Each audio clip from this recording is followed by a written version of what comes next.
الحمد لله وحده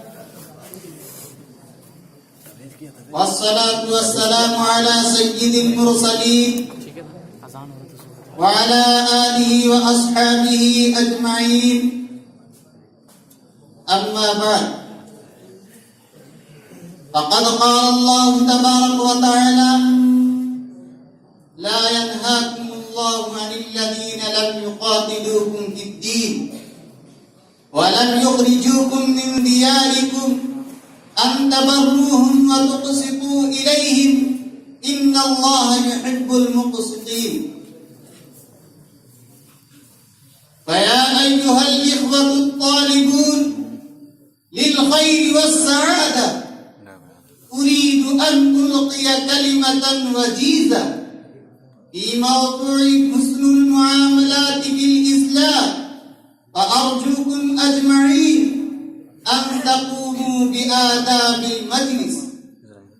إن حسن التعامل في الإسلام حق ثابت مشروع حتى مع غير المسلمين من اليهود والنصارى الذين يقيمون في بلاد المسلمين بعهد الذمة والأمان، فقد أمر المسلمون بإحسان معاملتهم وحفظ كرامتهم وعدم التعرض لهم أو لدينهم ومعتقدهم وأموالهم ودمائهم وأعراضهم، فهذه كلها حقوق موصولة لهم عبر تاريخ المسلمين المجيد، حتى شهدوا بأنهم لم يعرفوا مثل المسلمين عدلا وإنصافا وتسامحا ورحمة وإنسانية.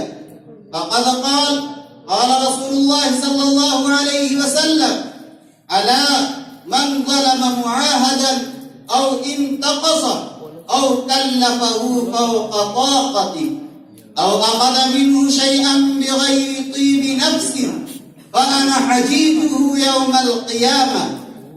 فقد جابر صلى الله عليه وسلم المشركين والمنافقين واليهود، فلم يروا جارا أحسن معاملة منه، كان يداوم على برهم وكف الأذى عنهم، كان يداوم على برهم وكف الأذى عنهم وعدم معاملتهم بصنيعهم والاهتداء إليهم وقبول هداياهم، حتى إن امرأة من اليهود وضعت له السم في ذراع شاة أهدتها إياه فحماه الله منها، فكان يعود مرضاهم حتى دخل أكثرهم في الإسلام وحسن إسلامهم ببركة تعامل النبي صلى الله عليه وسلم معهم بالمعروف.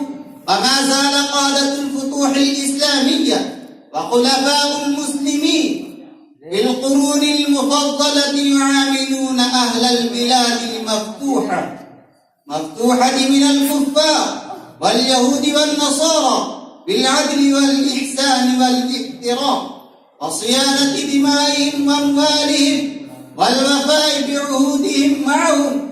قال الله تبارك وتعالى: إنما ينهاكم الله عن الذين لم يقاتلوكم في الدين ولم يخرجوكم من ديارهم أن تبروهم وتقسطوا إليهم إن الله يحب المقسطين.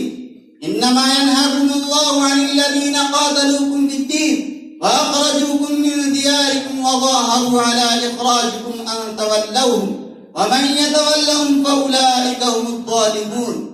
وهذه حقوق واجبة على المسلمين تجاه غيرهم، يجب عليهم أن يلتزموا بها ولو جاروهم على المسلمين وظلموهم، فإن الله عز وجل فقال: يا أيها الذين آمنوا كونوا قوامين لله شهداء بالقسط ولا يجرمنكم شنآن قوم على ألا تعدلوا اعدلوا هو أقرب للتقوى واتقوا الله إن الله خبير بما تعملون بل إن الحسن المعاملة في الإسلام وشمل حتى الحيوانات والبهائم فتدارك برحمة الله تعالى وعدل الإسلام وسماحته. فقد دخلت امرأة النار في هرة حبستها حتى ماتت جوعا كما عند البخاري في الصحيح. ودخلت بغي الجنة في كلب سقته وكان يلهث من العطش كما في الصحيح. أمر النبي صلى الله عليه وسلم ببعير قد لحق ظهره ببطنه مما يجيعه صاحبه ويتعبه فقال اتقوا الله في هذه البهائم المعجمة فاركبوها صالحة وكلوها صالحة فاتقوا الله أيها المسلمون وأحسنوا إن الله يحب المحسنين. وبذا أختم كلامي. السلام عليكم ورحمة الله. ما شاء الله.